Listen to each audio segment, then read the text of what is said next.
We are now going to begin with Descartes and the Meditations.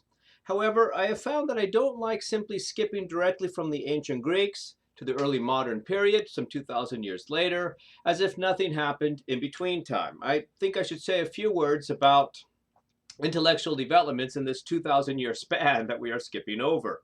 They are, of course, quite considerable. Now, the Greeks themselves continue to advance. Only recently have we really begun to discover just how advanced the Greeks in many ways became after the classical period. We've, through archaeology, made some discoveries of machines that we had no idea that they could make. Intellectual progress that really astounds us. So our whole view of this later period may become completely overthrown as more texts come to light. We've lost well over 95% of all the literature of antiquity, but thanks to some modern recovery techniques, some of this is being found again. And so our views could change here very quickly, and I suspect, in fact, that they will. The Romans, of course, with their fantastic engineering techniques and political organization, deserve a lot of attention. And in moral philosophy, people like Cicero and Seneca are quite significant. But of course, we are also going to skip over them. The civilization that I would like to spend a little bit more time with, in fact, is Islam. It bothers me increasingly that I don't include Islam when I talk about Western philosophy.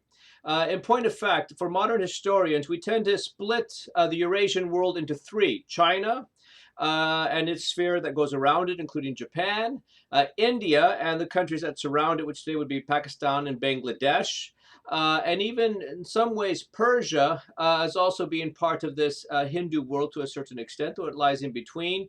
And then finally the West. And the West is taken now to include, in the Middle Ages at least, the Christian Latin-speaking West, the Roman Catholic West, the largely Greek-speaking East, centered on Byzantium, and also Islam, centered, of course, in Arabia and North Africa, and for a time even in Spain.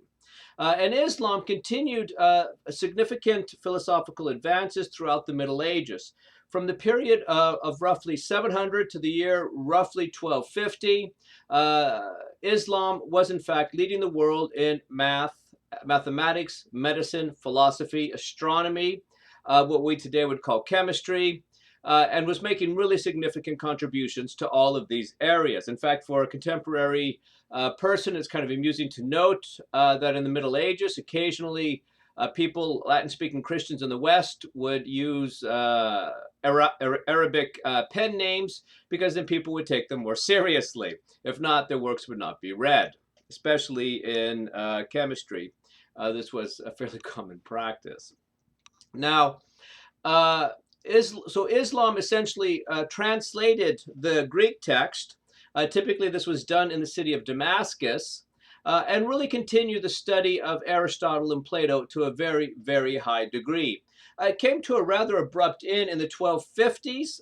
Most of Muslim learning became centered in Baghdad, and Baghdad, in fact, was sacked by the Mongols in the 1250s and completely destroyed. We think they actually massacred the whole town.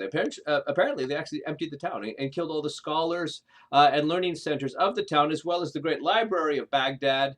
It is said that when the books were thrown into the Tigris ran black for 3 weeks from the ink coming off of the books that the Mongols had simply thrown aside. I think we should at least have a quick little nod of our head in that direction before looking at Descartes. Starting around the year 1000, the Christian West, further to the West, the Latin-speaking West, begins picking up the pace to a certain extent. First of all, this was often done in Spain and southern Italy, where they were in contact with Islamic learning. And in fact, many of the Greek texts were translated from Greek to Arabic, and then from Arabic to Latin, and only later was there a translation made directly from Greek to Latin. And this re-spurred and re-stimulated learning in the Latin-speaking West. And by the 12th century, Western Europe was back on its feet in terms of being intellectually quite worthy, quite interesting. And in the 13th century, there was a real flowering of scholastic philosophy. All right, so let's recognize that developments don't stop in this period, but are still quite stimulating. Another thing I'm going to talk about in my notes as I introduce you to Descartes is the reason that Descartes abandoned publication of Le Monde, The World, in 1633, a book that would have made him extremely famous. And this was the condemnation of Galileo in Rome um, just before that book would have been published. Now, it's worth noting a few things as to what occurred and to get a certain sort of feel for this period. Galileo is the inventor of the telescope. Occasionally you will see this denied, but this is denied incorrectly. What happened was in the Netherlands, somebody made what they call in some languages a long view.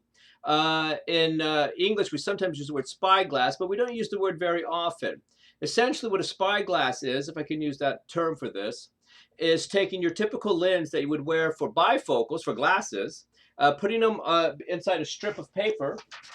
So imagine that I roll up a strip of paper and I simply put the glass lenses on either side of it and you look through, you'll have a certain magnification. And somebody around the year 1600 in the Netherlands figured this out, and these spyglasses began circulating around Europe. But that is not a telescope.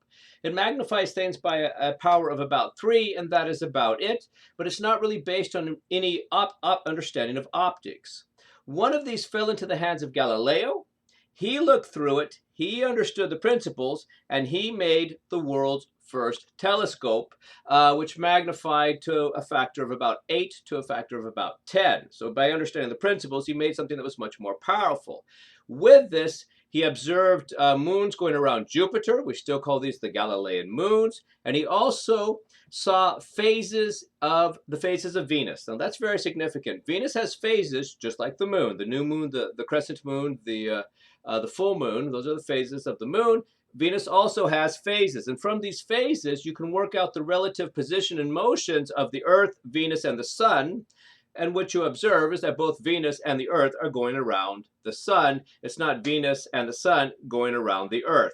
So Galileo no longer had any doubt that the Copernican hypothesis, was correct, and that in fact the Sun was at the center of what we today would call the solar system. And he represented this view. This was heresy. The Catholic Church condemned him for this. The reason is very simple. Most people assume that the Earth was immobile at the center of the world, as we saw with Aristotle. And there are numerous biblical passages which reflect that sort of basic understanding of how the world is set up. So by quoting these passages, it could easily be shown that Galileo was essentially going against him by defending the heliocentric hypothesis of Copernicus. At any rate, he was not tortured, and nor was he he wasn't burned to death or anything. But when he refused to recant, the Inquisition with the Catholic Church actually showed him the instruments with which they were going to torture him. Galileo decided he did not feel like being a martyr, and so he recanted. But he was still placed under house arrest. However, under house arrest, he still wrote perhaps his last and his greatest work, the Discorsi, which he snuck out of Italy and which was published in the Netherlands following his death. So Descartes was this would have been a real blow for him and his relationship with the Catholic Church if he had gone through with the publication of the World, and he decided to abandon it.